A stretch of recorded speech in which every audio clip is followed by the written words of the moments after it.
बोली वृंदावन बिहारी लाल की जय।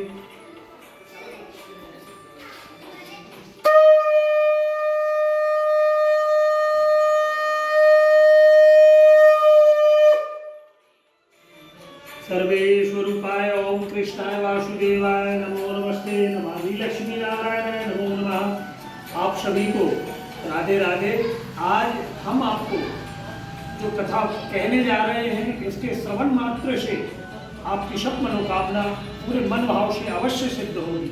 और यह चतुर्मास व्रत कथा जो कुंती पुत्र अर्जुन श्री कान्हा जी से कहते हैं कि हे मधुसूदन, भगवान के शयन का जो यह उत्तम पर्व है और शयन किस प्रकार किया जाता है सो आप कृपा पूर्वक मुझे कहें।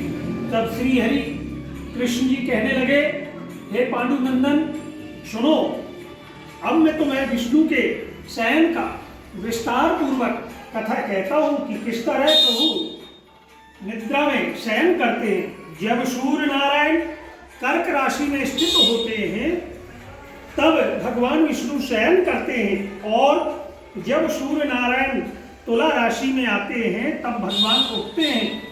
अधिक मास के आने पर भी यह विधि इसी प्रकार रहती है। और इस बार भी श्रावण के मास में पुरुषोत्तम का मास है, तो इस बार के चतुर्मास का तो अत्यधिक ही फल प्राप्त होता है। हमारा आप सभी से विशेष आग्रह है, आप सभी चतुर्मास व्रत का कम से कम एक नियम तो आप अवश्य धारण करें, और इस विधि से अन्य देवताओं को शयन ना कराना चाहिए। आषाढ़ मास के शुक्ल पक्ष की एकादशी का विधि पूर्वक व्रत करना चाहिए। उस दिन भगवान विष्णु की प्रतिमा बनानी चाहिए और चतुर्मास व्रत नियम से करना चाहिए। सबसे प्रथम उस प्रतिमा को स्नान कराएं, फिर सफेद वस्त्रों को धारण कराकर तकियादार सुंदर मखमली सैया पर शयन कराना चाहिए। उनको धूप दीप नैवेद्य से पूजन करें। भगवान का पूजन कर शास्त्र ज्ञाता ब्राह्मण के द्वारा कराना चाहिए। तत्पश्चात भगवान विष्णु की दोनों हाथ जोड़कर इस प्रकार स्तुति करें, हे भगवान, मैंने आपको शयन कराया है, आपके शयन से संपूर्ण विश्व सो जाता है। इस तरह विष्णु भगवान के सामने हाथ जोड़कर प्रार्थना करनी चाहिए, हे भगवान, अब आप 4 मास तक शयन करें, तब तक मेरे इस चतुर्मास व्रत को आप निर्विघ्न रखें। मैं आप ही की कृपा से श्री बांके बिहारी श्री हरि विठ्ठल रुक्मिणी प्रभु हे जनार्दन, आपकी ही कृपा से यह चतुर्मास व्रत को धारण कर रहा हूँ। इस प्रकार भगवान विष्णु की स्तुति करके शुद्ध भाव से मनुष्य को दातून आदि के नियम को ग्रहण करना चाहिए। विष्णु भगवान के व्रत को शुरू करने के 5 काल वर्णन किए गए हैं। या तो आप देवशयनी एकादशी से लेकर देव उठनी एकादशी तक चतुर्मास व्रत को करना चाहिए। यह व्रत द्वादशी के दिन से आप आरंभ कर सकते हैं या पूर्णमासी के दिन से आप यह व्रत आरंभ कर सकते हैं। अष्टमी या संक्रांति के दिन से भी आप इस चतुर्मास व्रत को आरंभ कर सकते हैं। कार्तिक मास के शुक्ल पक्ष की द्वादशी को यह व्रत की परिपूर्णता होती है। इस व्रत से समस्त पापों का नष्ट हो जाना स्वाभाविक है। जो मनुष्य इस व्रत को प्रतिवर्ष करते हैं वह सूर्य के समान, जिस तरह सूर्य में ऊर्जा है उष्मा है, उस तरह मनुष्य में भी वह तेज आ जाता है और अंत में वह विमान पर बैठकर भगवान विष्णु के विष्णु लोक को जाते हैं। इसमें जो दान की अधिक महिमा कही गई है वो है, हम आपसे कहते हैं, जो मनुष्य भगवान के मंदिर में सुंदर रंग से उस मंदिर को पुतवाता है, बड़ी सुंदर सजावट करता है, वह 7 जन्मों तक उस मनुष्य को ब्राह्मण की योनि प्राप्त होती है। जो मनुष्य चतुर्मास के दिनों में भगवान विष्णु का दूध दही घी शक्कर शहद पंचामृत से अभिषेक करता है वह वैभवशाली होकर सुखों को भोगता है। जो विष्णु भगवान की स्वर्ण की प्रतिमा बनाकर धूप दीप पुष्प आदि से उनका पूजन करता है वह इंद्रलोक में अक्षय सुख को प्राप्त करता है। जो मनुष्य चतुर्मास के अंदर नित्य भगवान को केवल आपको प्रतिदिन श्री हरि को, कान्हा जी को, श्री हरि विठ्ठल रुक्माई को एक तुलसी पत्र ही निवेदन करना है, लेकिन यह व्रत अखंड होता है अर्थात 4 माह का। कोशिश करें कि यह खंडित ना हो, और यही चतुर्मास व्रत का विधान है। जो केवल तुलसी पत्र अर्पण करता है वह स्वर्ण के विमान पर बैठकर वैकुंठ लोक को जाता है। जो मनुष्य विष्णु भगवान की धूप दीप से पूजा करता है उसको अनंत धन वैभव लक्ष्मी की प्राप्ति होती है। जो मनुष्य इस एकादशी से कार्तिक के महीने तक की एकादशी को भगवान विष्णु का पूजन करते हैं उन्हें विष्णु लोक की प्राप्ति होती है। इस चतुर्मास व्रत में जो मनुष्य संध्या के समय देवताओं तथा ब्राह्मणों को केवल दीप दान करते हैं या किसी भी मंदिर में नियम अनुसार शाम के समय जाकर आप केवल एक दीपक, चाहे वह तेल का हो या घी का हो, लेकिन नियम अनुसार आपको वह दीप दान करना है, वह भी श्री हरि के वैकुंठ धाम को जाता है। जो मनुष्य भक्ति पूर्वक भगवान का केवल चरणामृत लेता है, भगवान को स्नान कराओ नियम अनुसार, प्रातः संध्या दोपहर समय आपको चरणामृत ग्रहण करें। उस चरणामृत के ग्रहण करने से 84 लाख योनि में जो मनुष्य को भटकना पड़ता है वह नहीं भटकना पड़ेगा, आप मोक्ष को प्राप्त हो जाओगे। जो मनुष्य विष्णु मंदिर में नित्य प्रति 108 बार गायत्री मंत्र का उपांशु जप करता है, अर्थात उपांशु जप में होंठ भर हिलते हैं, आवाज मुख से बाहर नहीं आती, और गायत्री मंत्र का नियम है जब आप गायत्री मंत्र का जाप करें उस समय होंठों से आवाज बाहर ना आए। जो मनुष्य पुराण तथा धर्मशास्त्र को सुनते हैं, अब यहाँ पर आते हैं कि आपके यहाँ जो पुराण है, जो वेद शास्त्र है, उनका आप नियम पूर्वक गुरु पूर्णिमा के दिन से पूजन करके उनका पाठ अगर आरंभ करते हैं तो आपके पितृ, आपके पूर्वज भी बड़े प्रसन्न होते हैं, वह भी इस कथा को श्रवण करने आते हैं और उनकी कृपा और श्री हरि की कृपा, राधा रानी की कृपा आपके जीवन पर बनती है। जो मनुष्य भगवान शिव जी का, भोलेनाथ का स्मरण करता है, 4 माह का नियम अनुसार उनका जल से स्नान, पूजन अर्चन, अभिषेक करता है, वह भी पापों से मुक्त होकर गुणवान होते हैं और अंत में वह भी वैकुंठ धाम को जाते हैं।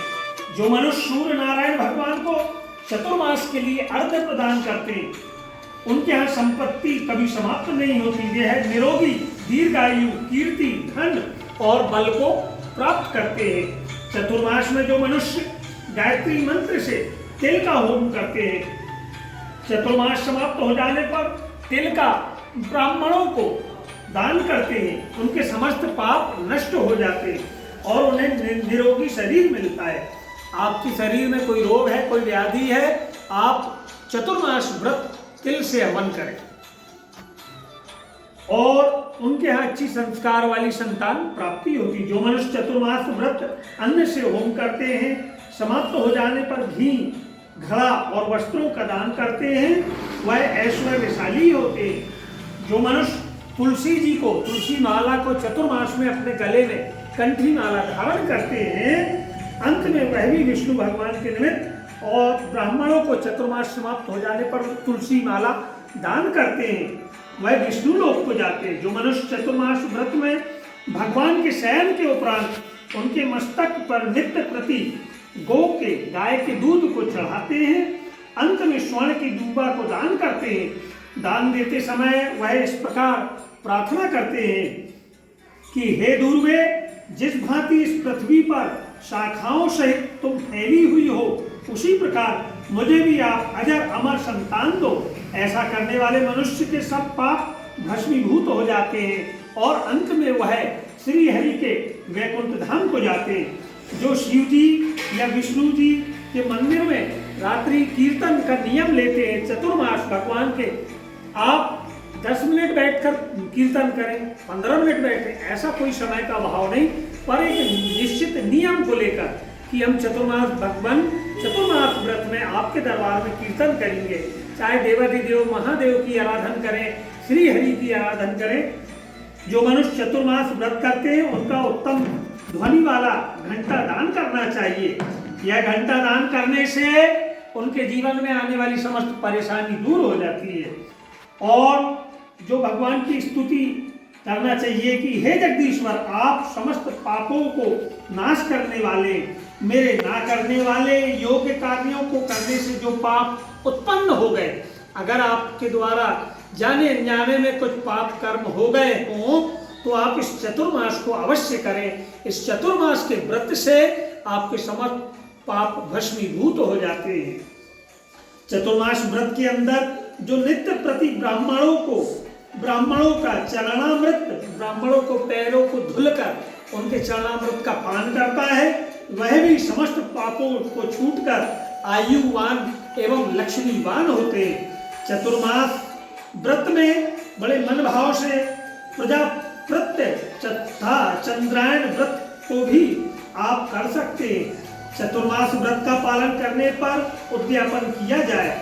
जब भगवान को शैया त्यागने का अनुरोध करें तब विशेष पूजन अर्थात देव उठनी एकादशी के दिन यह पूजन श्री हरि का किया जाएगा। और द्वादशी के दिन अगर आपने व्रत द्वादशी को चालू किया है तो द्वादशी को, पूर्णिमा को व्रत आपने चतुर्मास लिया है तो उसका उद्यापन भी पूर्णिमा के दिन आप करेंगे। इस अवसर पर निराभ अभिमानी विद्वान ब्राह्मण को अपनी क्षमता के अनुसार दान दक्षिणा देकर संतुष्ट करना चाहिए। हे पांडुनंदन, देवशयनी एकादशी और चतुर्मास का महत्तम पुण्य फलदायी है। इससे मानसिक रोगों की शांति और भगवान विष्णु श्री हरि के प्रति निष्ठा बढ़ती है। चतुर्मास व्रत की जो कथा सार है वह हम आपसे कहना चाहते हैं। चतुर्मास भगवान विष्णु की कृपा प्राप्त करने के लिए लगभग 4 माह तक किया जाने वाला व्रत है। इस व्रत को देवशयनी एकादशी से आरंभ होकर यह व्रत देव उठनी एकादशी, देव प्रबोधनी एकादशी तक किया जाता है। चतुर्मास चौमासे में जब भगवान श्री हरि शयन करते हैं उस समय कोई भी मांगलिक वैवाहिक कार्य नहीं किए जाते और देव उठनी एकादशी के आरंभ होने से यह सारे कार्य आरंभ होते हैं। जब श्री हरि शयन करते हैं तब इस सृष्टि का संपूर्ण संचालन देवादिदेव महादेव करते हैं। हमने बड़े मन भाव से आपसे यह कथा कही। इसमें विशेष बात यह है, चतुर्मास व्रत में आप एक और नियम ले सकते हैं कि चतुर्मास हमें सत्य ही कहना है, सत्य ही बोलना है। 4 माह के लिए क्या आप सत्य बोलने का नियम नहीं ले सकते? अगर आप यह सत्य बोलने का नियम ले लें तो जीवन में सत्य को जो धारण करता है उन पर श्री हरि की, नारायण की कृपा होती है। और जिन पर नारायण की कृपा होती है वहाँ माता रुक्मिणी की, माता महालक्ष्मी की कृपा स्वाभाविक होती है। जय हरि विठ्ठल वृंदावन बिहारी लाल की जय। सर्वे स्वरूपाय सर्वे शक्ति समन्विताय नमामि वासुदेवाय नमो नमः। ओम विठ्ठलाय विठ्ठलाय नमामि वासुदेवाय नमो नमः।